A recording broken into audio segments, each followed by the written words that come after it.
वंदे मातरम छात्रों। मैं सुनील कुमार आपके लिए वन एवं वन्य जीव संसाधन पाठ लेकर के आया हूँ, जिसमें आपके लिए बड़े महत्वपूर्ण ही बहुविकल्प एवं अति लघु एंड लघु क्वेश्चन आंसर होंगे, जो बार बार परीक्षाओं में पूछे गए हैं। इसलिए सबसे पहले हमारे high school study Sunil Kumar channel को सब्सक्राइब कीजिए और वीडियो पसंद आए तो लाइक भी कीजिए, और साथ साथ में आप वीडियो को शेयर भी करते रहें, शेयर भी कर दें। तो लीजिए, हम आपके लिए पहला क्वेश्चन लेके आए हैं, जो कि पहला क्वेश्चन है। तो हम लोग पढ़ते हैं पहले क्वेश्चन को, जो आपके लिए परीक्षा में आएगा, बार बार पूछा जाता है। तो पहला क्वेश्चन है, सुंदरबन राष्ट्रीय पार्क किस राज्य में स्थित है? क्वेश्चन क्या है? सुंदरबन। आपने छात्रों सुंदरबन का डेल्टा पढ़ा है, सुंदरबन का डेल्टा, जो कि कहाँ पे बनता है? पश्चिम बंगाल में। तो ये सुंदरबन जो राष्ट्रीय पार्क है, ये कहाँ पे स्थित है? तो इसके विकल्प हैं, जो कि पहला विकल्प है पश्चिम बंगाल, दूसरा है असम, तीसरा है गुजरात, चौथा है त्रिपुरा। कौन सा है? त्रिपुरा। तो हम लोग इनमें से देखेंगे सही आंसर क्या है। जो हमारा सही आंसर है, वो सही आंसर है पश्चिम बंगाल। क्या है छात्रों? पश्चिम बंगाल। जो सुंदर वन राष्ट्रीय पार्क है, वो है पश्चिम बंगाल में। Next question. ठीक है, तो नेक्स्ट क्वेश्चन की ओर चलते हैं। नेक्स्ट क्वेश्चन क्या कह रहा है? नेक्स्ट क्वेश्चन कह रहा है, निम्नलिखित में से कौन स्थानिक जाति का उदाहरण है? निम्नलिखित में से कौन स्थानिक जाति का उदाहरण है? स्थानिक मतलब जो किसी विशेष स्थान पर पाए जाते हैं, उन्हें हम स्थानिक जाति कहते हैं। तो देखेंगे, एशियाई घोड़ा, निकोबारी कबूतर, हार्नबिल, एशियाई चीता। तो इनमें से दूसरा जो विकल्प है, निकोबारी कबूतर। क्या है? निकोबारी कबूतर। ये एक स्थानिक जाति है। क्या है? स्थानिक जाति। तो इसका इज द राइट आंसर होगा निकोबारी कबूतर। देखिए छात्रों, इसको लिखते रहें आप लोग, लिखने के साथ साथ इसको याद भी करें, जो कि परीक्षा में आपके लिए महत्वपूर्ण होगा। ठीक है, नेक्स्ट क्वेश्चन की ओर चलते हैं।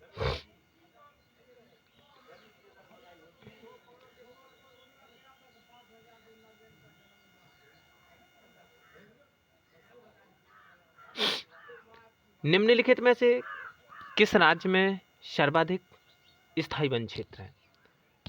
ठीक है, तो छात्रों ये पूछा गया है कि निम्नलिखित में से किस राज्य में सर्वाधिक क्षेत्र, यानी सर्वाधिक वन वाला क्षेत्र पूछा जा रहा है।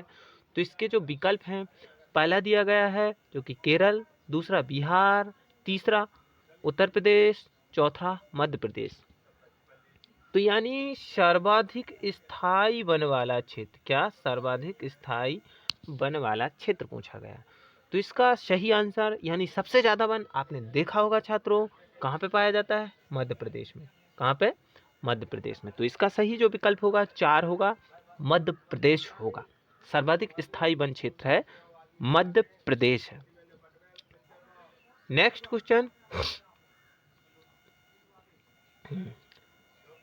नेक्स्ट क्वेश्चन की ओर चलते हैं हम लोग छात्रों। पेरियार बाघ रिजर्व किस राज्य में स्थित है? पेरियार बाघ रिजर्व किस राज्य में स्थित है? पेरियार बाघ रिजर्व। विकल्प दिए गए हैं, उत्तर प्रदेश, केरल, मध्य प्रदेश। छात्रों दिमाग खोल के पढ़िएगा, देखिएगा इसका सही आंसर क्या होता है। इसका सही आंसर जो होता है वो है केरल। क्या है छात्रों? केरल। क्या है? केरल। पेरियार बाघ जो राष्ट्रीय रिजर्व है, पेरियार बाघ रिजर्व है, वो है केरल में। कहाँ है छात्रों? केरल में। नेक्स्ट,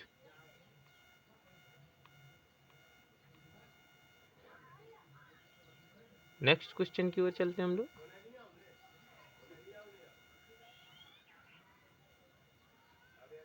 नेक्स्ट क्वेश्चन, वन और बंजर भूमि जो सरकार, व्यक्तियों और समुदायों के स्वामित्व में होते हैं, उन्हें क्या कहते हैं? ठीक है, तो वन और बंजर भूमि जो सरकार, व्यक्तियों और समुदाय के स्वामित्व में होते हैं, उन्हें क्या कहते हैं? पवित्र उपवन, आरक्षित वन, रक्षित वन, अवर्गीकृत वन। हाँ, तो इसका सही आंसर क्या होगा छात्रों? ठीक, कमेंट में करते जाइए और आप अपने ये भी देखते जाइए कि आपकी तैयारी क्या है। आप अपने भी आंसर पहले से करते आइए। आपके कम से कम इसमें 70% सही जाने चाहिए। ठीक है, तो इसका जो सही आंसर होगा वो होगा अवर्गीकृत वन। क्या होगा? अवर्गीकृत वन, ये विकल्प होगा आपका चौथा सही, क्योंकि वन और बंजर भूमि जो सरकार, व्यक्तियों और समुदाय के स्वामित्व में हो, यानी तीनों के, तो इसको बांटा नहीं गया, इसलिए इसे किस में रखा जाएगा? अवर्गीकृत में रखा जाएगा। ठीक, नेक्स्ट क्वेश्चन। नेक्स्ट क्वेश्चन छात्रों,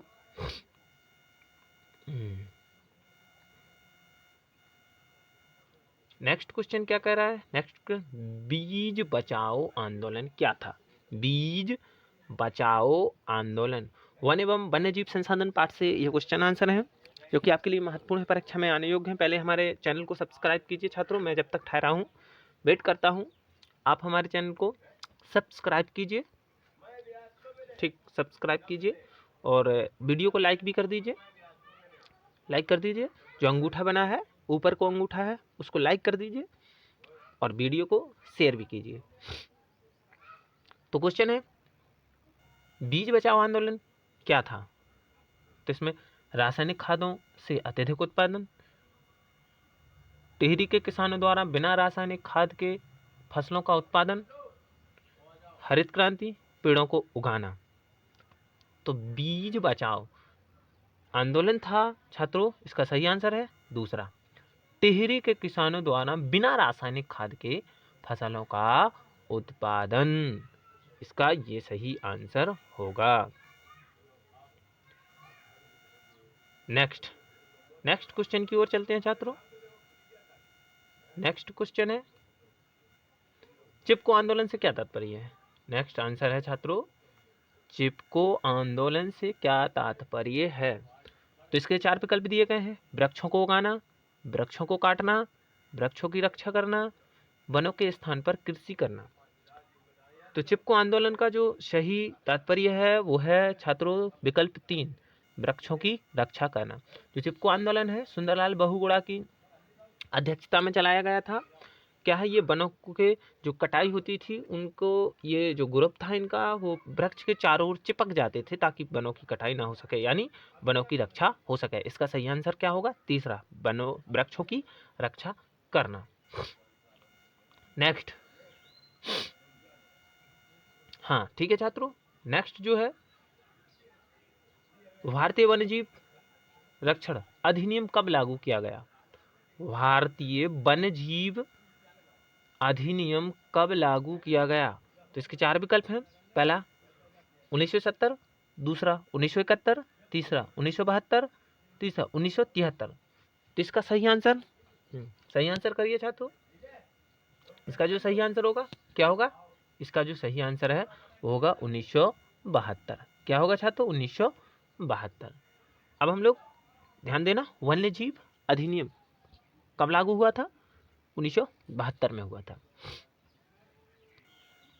नेक्स्ट क्वेश्चन, हम लोग नेक्स्ट क्वेश्चन की ओर चलते हैं। नेक्स्ट क्वेश्चन की ओर चलते हैं, ठीक है।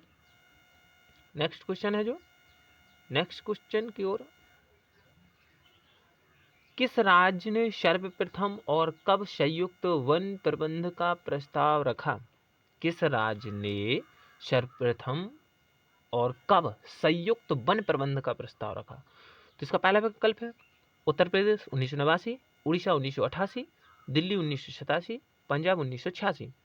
तो इसका जो सही आंसर होगा क्या होगा छात्रों? तो किस राज्य ने सर्वप्रथम वन प्रबंध प्रस्ताव रखा? उड़ीसा ने। किसने रखा? उड़ीसा ने। कब रखा? 1988 में। कब रखा छात्रों? 1988 में रखा। ठीक है, नेक्स्ट क्वेश्चन की ओर चलते हैं हम लोग।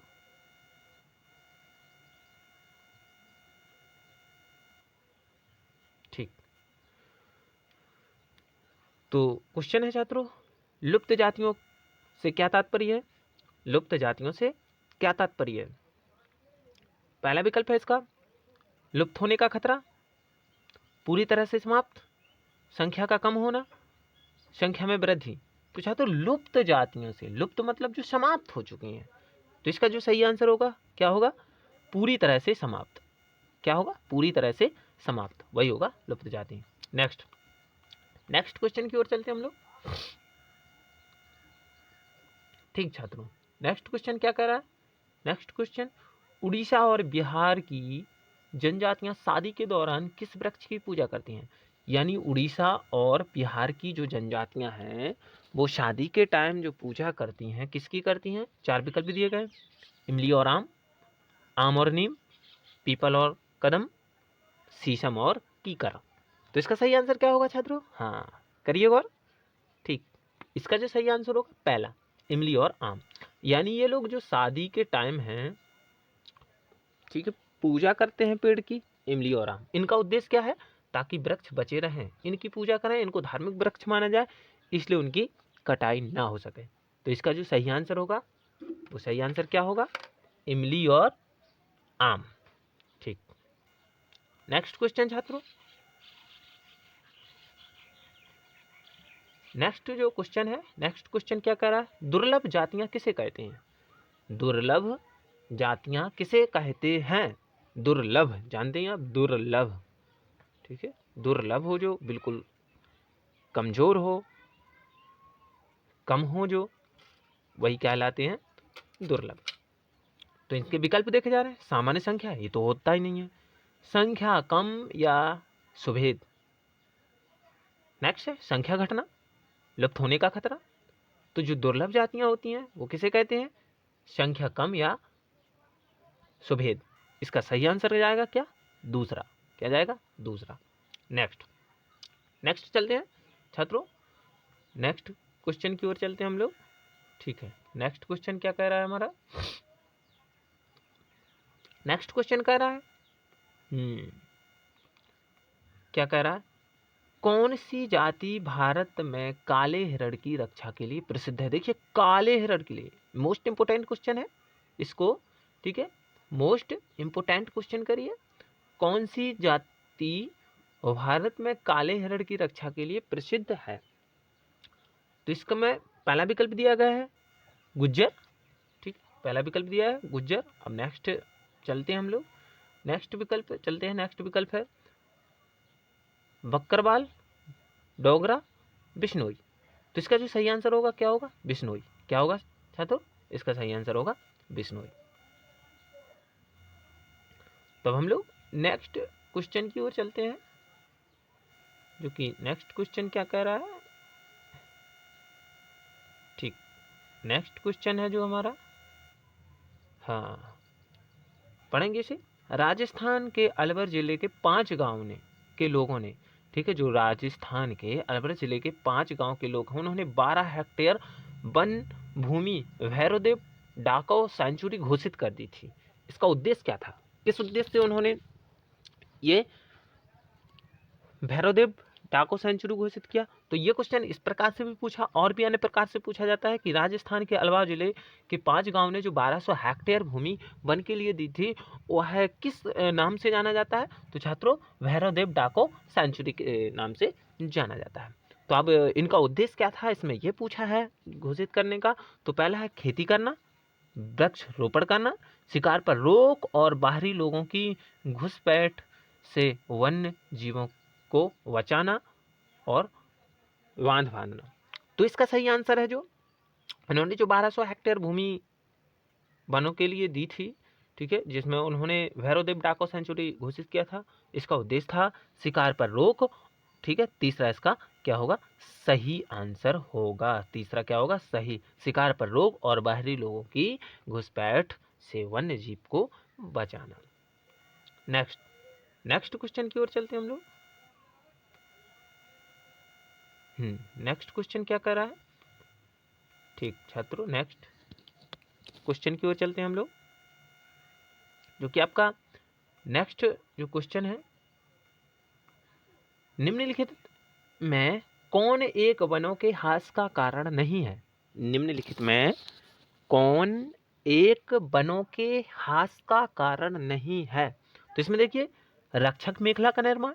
रक्षक मेखला जानते हो ना, जो हमारे खेत होते हैं उनमें मेड़ों पर एक पेड़ पौधों की मेखला लगाई जाती है, लाइन से पेड़ पौधे मेड़ पर लगाए जाते हैं, उसी को कहते हैं रक्षक मेखला। तो क्या ये वनों का ह्रास कर सकते हैं? नहीं, ये और क्या करेंगे, वनों को बचाएंगे। खनन, इससे तो वन नष्ट होते ही हैं। बहुउद्देशीय घाट परियोजना, बहुउद्देशीय घाटी यानी बांध जो बनाए जाते हैं उनमें दूर दूर तक के जो पेड़ पौधे हैं वो डूब जाते हैं, तो इनसे भी वनों का, पशुचारण से भी वनों का ह्रास होता है। तो इसका जो सही क्या बताना है हमें, वनों के ह्रास का कारण नहीं है, नहीं है बताना है। तो इसका सही आंसर यानी वनों के ह्रास का कारण नहीं है रक्षक मेखला का निर्माण। तो इसका जो सही आंसर होगा क्या होगा, रक्षक मेखला का निर्माण। नेक्स्ट क्वेश्चन की ओर। अब जो कि हमारे जो 15 थे, आप बताइएगा कि 15 विकल्पों में से आपके कितने विकल्प सही गए हैं। बताइए आपके कितने विकल्प सही गए हैं। अगर आपके इसमें से लगभग 10 प्लस गए हैं तो आपकी अच्छी तैयारी है, और अगर आपके 10 प्लस नहीं गए हैं तो आपकी तैयारी कमज़ोर है। अभी भी जुट जाइए, अभी भी टाइम है परीक्षा में, तो जुट जाइएगा, आप अच्छे मार्क्स ला सकते हो। अगर आपके अति लघु विकल्प और लघु मानचित्र सही बन गया तो आप ज़रूर अच्छे नंबरों से पास हो जाएंगे। ठीक है, अब हम लोग चलते हैं लघु उत्तरी प्रश्न की ओर। ठीक है, लघु प्रश्न की ओर चलते हैं हम लोग। लघु प्रश्नों में क्या क्या पूछा जा रहा है देखते हैं। ये बहुत मोस्ट इम्पोर्टेंट हैं और ये बहुत ही, इनमें से 10 नंबर का पूछा जाता है वन एवं वन्यजीव संसाधन में। तो आप लोग देखें, वन प्राणी तथा वनस्पति ह्रास के लिए कौन सी 3 मानव क्रिया उत्तरदायी हैं। यानी वनों का जो ह्रास हो रहा है, वन कम हो रहे हैं, प्राणी जी समाप्त हो रहे हैं, वन्य प्राणी, तो इनके 3 कारण बताना है जो मानव क्रियाओं द्वारा, मानव द्वारा उत्तरदायित्व हैं। तो वो कौन से हैं? पहला है रेलवे लाइन, क्योंकि मानव द्वारा बनाई जाती है। कृषि व्यवस्था मानव द्वारा की जाती है। वाणिज्य मानव द्वारा, वानिकी और खनन क्रियाओं में वृद्धि के कारण। ठीक है, पहला तो ये कारण है कि इससे वन भी समाप्त हो रहे हैं और जीव जंतु। दूसरा है आज़ादी के बाद कृषि का फैलाव। आज़ादी के बाद हम लोग देखते हैं तो कृषि का फैलाव बहुत हो गया है, विस्तृत खेती की जाने लगी है, जिससे वनस्पतियाँ नष्ट हुई, वनस्पति नष्ट हुई तो जो जीव जंतु थे उनके आवास नष्ट हुए, तो वो भी समाप्त हो गए। स्थानांतरी खेती के चलने से वनों की कटाई।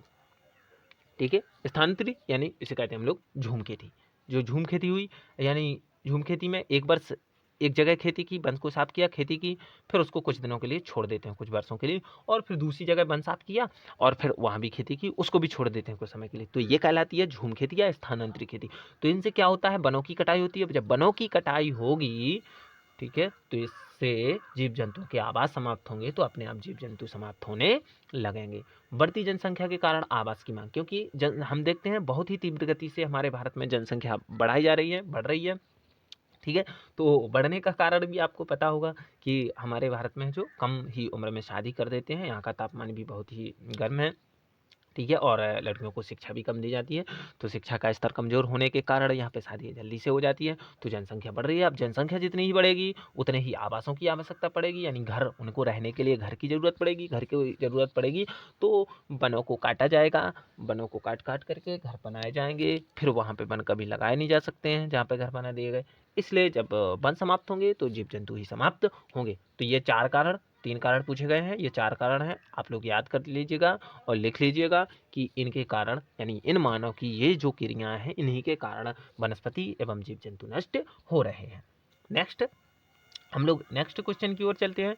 नेक्स्ट क्वेश्चन देखिए क्या कह रहा है छात्रों। नेक्स्ट क्वेश्चन कह रहा है भारत के जैव विविधता को क्षति पहुंचाने वाले 3 कारकों को स्पष्ट, यानी जैव विविधता, हमारे भारत में जो जीव जंतु एवं पेड़ पौधों की विविधता है, विभिन्नता, ठीक है, विभिन्नताएं हैं, विभिन्न प्रकार के पेड़ पौधे जीव जंतु हैं, तो इनको क्षति पहुंचाने के 3 कारण क्या है, कौन कौन क्षति पहुंचा रहे हैं। तो नंबर 1 वनों पर निर्भरता, ठीक है।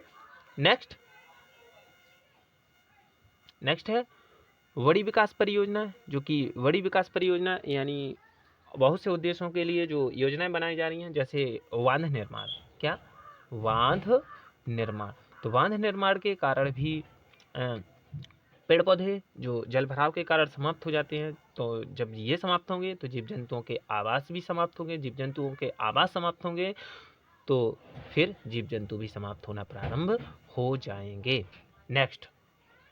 नेक्स्ट है रेलवे लाइन का विस्तार, खनन वाणिज्य आदि कई प्रजातियों के आवास को वांछित करना, यानी जो रेलवे लाइन है इनका विस्तार हो रहा है, खनन हो रहा है, इससे जीव जंतुओं के आवास समाप्त हो जाते हैं, आवास समाप्त हो जाएंगे तो जीव जंतु भी समाप्त हो जाते हैं।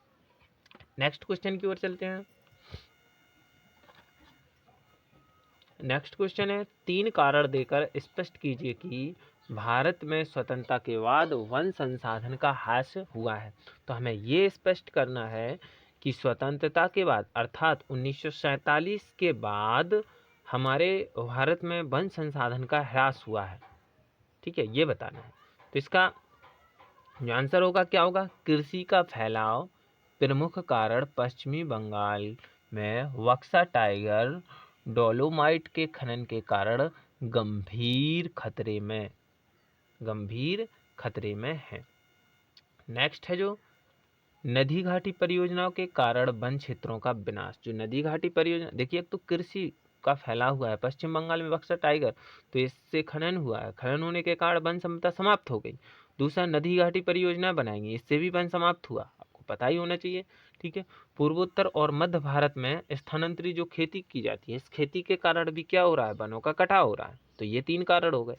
नेक्स्ट चलते हैं हम लोग, बिल्कुल सरल है छात्रों, ठीक है। अब ये भी बाघ परियोजना का पर संक्षिप्त वर्णन, ये भी मोस्ट इम्पोर्टेंट है, ठीक है, तो हम लोग इसको देखेंगे। बाघ परियोजना पर हमें संक्षिप्त टिप्पणी करना है। तो जो बाघ परियोजना है इसकी शुरुआत 1973 में, ये तो विकल्प में भी पूछा जाता है कि बाघ परियोजना कब शुरू की गई, तो विकल्पों में दिया रहता है, जो आपको विकल्प 1973 दिया होगा उस पर आप सही कर दीजिएगा, ठीक है। वन्य जीव संसाधन परियोजना पूछा जाए उनकी सुरक्षा के लिए तो 1972 है, और बाघ परियोजना पूछा जाए तो 1973 है। तो ठीक है, हमें इनकी पर संक्षिप्त टिप्पणी लिखना है। तो सबसे पहले हम क्या करेंगे कि बाघ परियोजना की शुरुआत 1973 में हुई, ठीक है। बाघों की संख्या निरंतर घटने के कारण यह परियोजना शुरू की गई, क्योंकि बाघों की जो संख्या है निरंतर घटती जा रही थी, कम से कम होती जा रही थी, तो इनको बचाने के लिए, इनको सुरक्षित रखने के लिए, ठीक है, 1973 में बाघ परियोजना, ठीक है, टाइगर परियोजना प्रारंभ की गई थी। प्रोजेक्ट टाइगर परियोजना विश्व की बेहतरीन परियोजना में से एक है। जितनी भी विश्व में परियोजनाएं बनाएंगी तो ये जो 1973 में भारत में प्रोजेक्ट टाइगर परियोजना बनाएगी ये सबसे बेहतर है। तो ये हो गई इसकी संक्षिप्त टिप्पणी, ठीक है छात्रों, लिख लेना और इनको याद भी कर लेना, ठीक है। नेक्स्ट क्वेश्चन क्या है, वन्य प्राणियों एवं वनों के विनाश के किन्हीं 3 दुष्प्रभावों का वर्णन, यानी जो वन्य प्राणी जीव जंतु समाप्त हो रहे हैं, वन समाप्त हो रहे हैं, इनके विनाश होने के कारण जो हम पर दुष्प्रभाव यानी बुरे प्रभाव पड़ते हैं वो क्या है। देखिए वन कटाई के परोक्ष परिणाम सूखा और बाढ़, अगर वनों की कटाई होती है, ठीक है, वनों का विनाश होता है तो इससे क्या है, हम लोगों को सूखा और बाढ़ झेलनी पड़ती है, या तो सूखा ही पड़ जाती है, बारिश नहीं होती है, ठीक है, और या बाढ़ अधिक हो जाती है। नेक्स्ट, जैव संसाधनों का विनाश संस्कृति विविधता के विनाश से जुड़ा हुआ है। अगर जैव संसाधन यानी पेड़ पौधे जीव जंतु समाप्त होते हैं तो हमारी संस्कृति की विविधता भी नष्ट हो जाती है। नेक्स्ट, वनों पर आधारित समुदाय निर्धन होते जा रहे हैं और आर्थिक रूप से हाशिए पर पहुंच गए हैं। मतलब कि जो वनों पर कुछ हमने देखा है हमारे भारत में कुछ जातियां ऐसी हैं, ठीक है, कुछ जातियां ऐसी हैं जो कि वनों पर निर्भर होती हैं, वन से ही उनके खाद्यान्न प्राप्त होते हैं, हर कुछ जो उनकी आवश्यकताओं की पूर्ति होती है वो वनों से ही प्राप्त होती है। जब वन समाप्त होते जा रहे हैं, जीव जंतु समाप्त होते जा रहे हैं, तो उनकी जो आर्थिक स्थिति है वो हाशिए पर पहुंच चुकी है, यानी बहुत ही कमज़ोर हो चुकी है, क्योंकि बहुत से जातियां हैं जो कि जीव जंतुओं से ही अपना भोजन, खाना, हर आवश्यकताएं जीव जंतु पेड़ पौधों से करते हैं ना, हैं ऐसी बहुत सी जनजातियाँ। तो ये कैसे होते जा रहे हैं, इनके लिए बहुत ही निर्धनता होती जा रही है। ठीक है, नेक्स्ट चलेंगे हम लोग छात्रों। ठीक है, नेक्स्ट क्वेश्चन क्या है? नेक्स्ट क्वेश्चन है, भारत में वनों को कितने भागों में वर्गीकृत किया गया, व्याख्या कीजिए।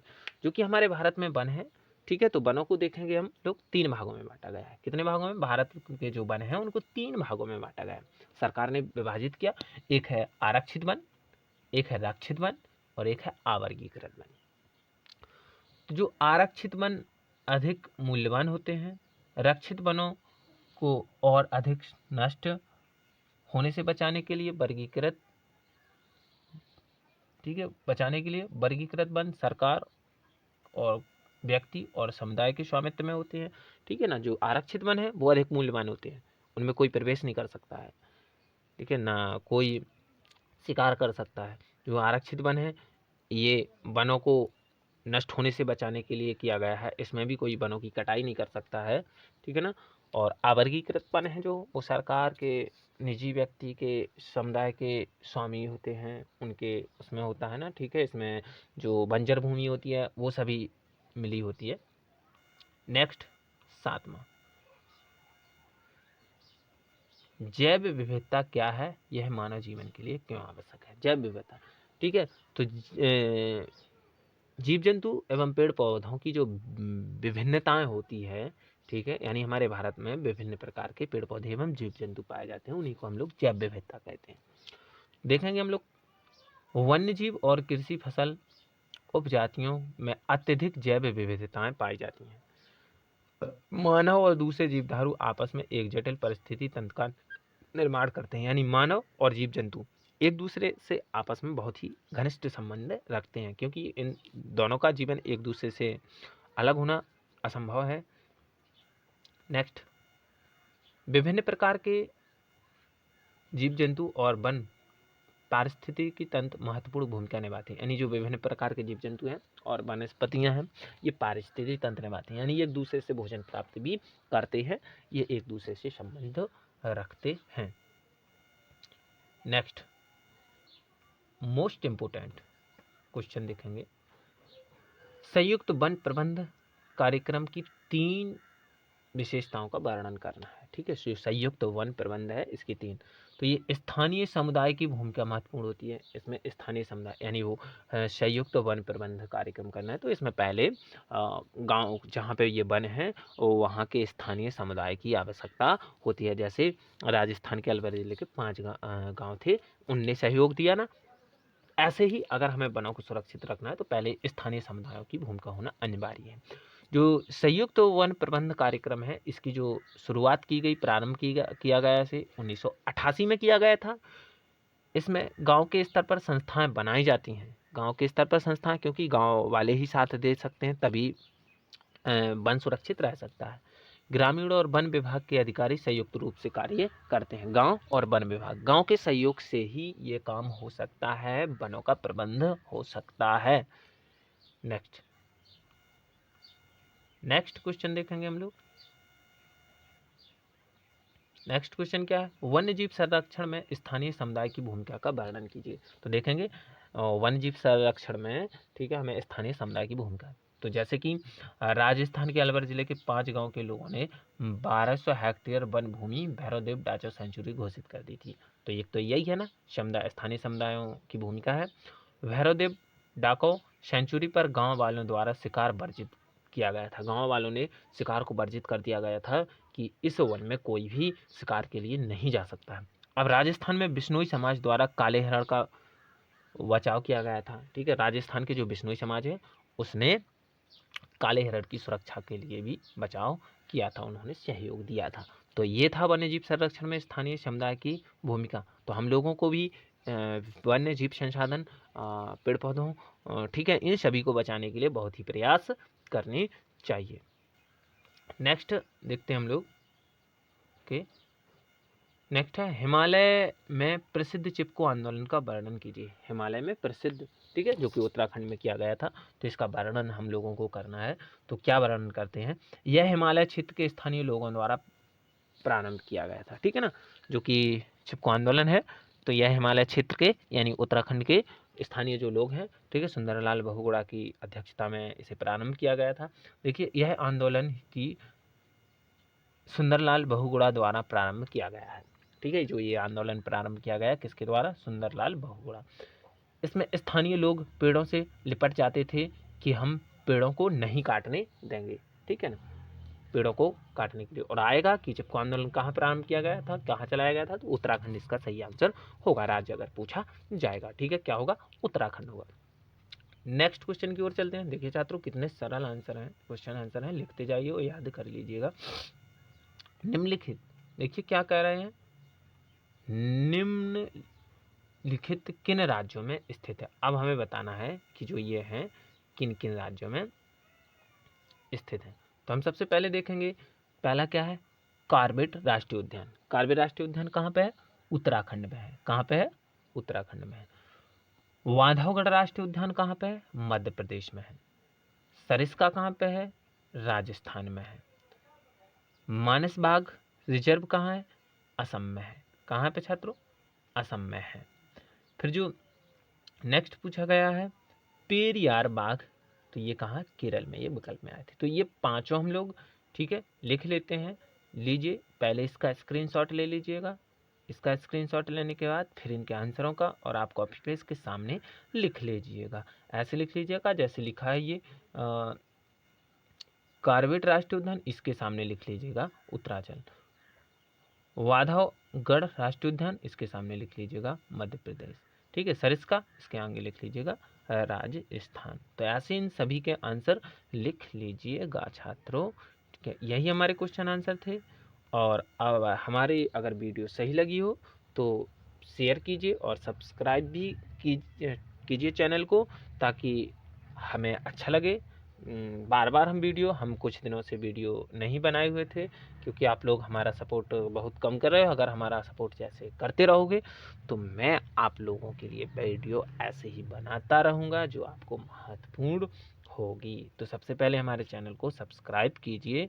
जय हिंद, वंदे मातरम छात्रों।